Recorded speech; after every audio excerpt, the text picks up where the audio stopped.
Welcome to the second video of the course long term investing.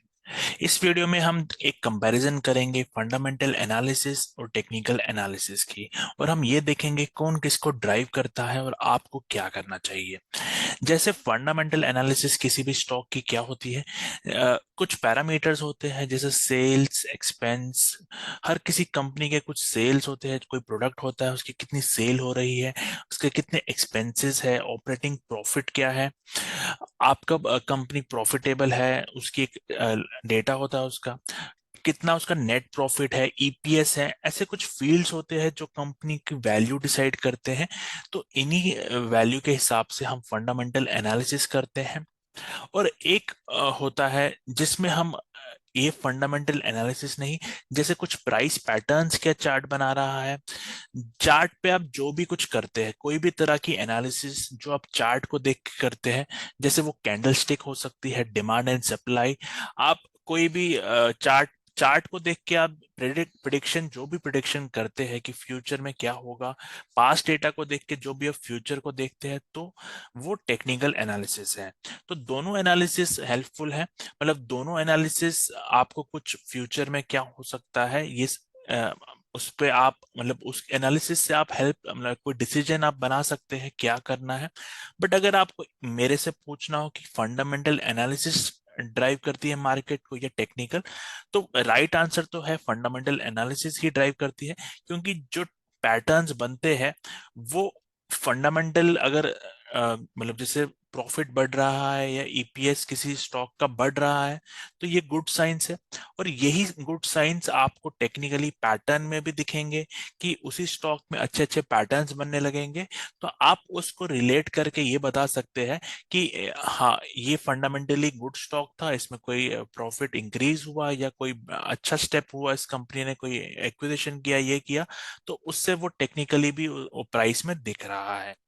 तो but इसमें एक ये प्रॉब्लम है कि जो फंडामेंटल एनालिसिस हम करते हैं और जो फंडामेंटल एनालिसिस इंस्टीट्यूट, अगर समझ लीजिए एक XYZ एक म्यूचुअल फंड है या कोई इंस्टीट्यूट है, ये जो लेवल का फंडामेंटल एनालिसिस करता है और जो एक रिटेलर फंडामेंटल एनालिसिस करता है, उसमें डिफरेंस है। हम जैसे हम क्या देखेंगे कि जैसे हमने बात की इस सारी बैलेंस शीट की, जैसे केमिकल स्टॉक्स की बात कर लेते हैं। केमिकल स्टॉक्स अभी डाउन ट्रेंड में चल रहे हैं। वो जैसे हम यूपीएल की बात अगर कर ले, तो ये आप देखेंगे यहाँ पे इसके जो रिजल्ट्स है कंटिन्यूसली वो अब जो प्रॉफिटेबल हुआ करते थे, अब वो नेगेटिव हो चुके हैं, मतलब ये लॉस मेकिंग कंपनी बन चुकी है कुछ टाइम से। तो फंडामेंटल एनालिसिस में हम क्या करेंगे, अगर हम देखेंगे कि ये प्रॉफिट कब दोबारा जनरेट करेगी, तो हम बोलेंगे हाँ ये फंडामेंटली मतलब अब प्रॉफिट देने लग गई है वापस, तो ये इन्वेस्टमेंट का टाइम आ चुका है। अब लेकिन जो यही XYZ जो म्यूचुअल फंड है, इसको ये ऑलरेडी पता होगा कि कौन से क्वार्टर में ऐसी एक्सपेक्टेशन है ये प्रॉफिटेबल हो। जैसे अभी मार्च और अप्रैल का टाइम है, इसको ऑलरेडी ये पता होगा कि नेक्स्ट 6 महीने में ये फिर से प्रॉफिटेबल होने वाली है। तो ये क्या करेगा, ये पहले से ही अ, अपनी इन्वेस्टमेंट चालू करेगा इस स्टॉक में। तो मतलब क्या हो गया, फंडामेंटल एनालिसिस जब तक वो रिजल्ट में हमें दिखेगा, तब तक टेक्निकली ये लोग पहले ही उस प्राइस को ऊपर ले जाएंगे।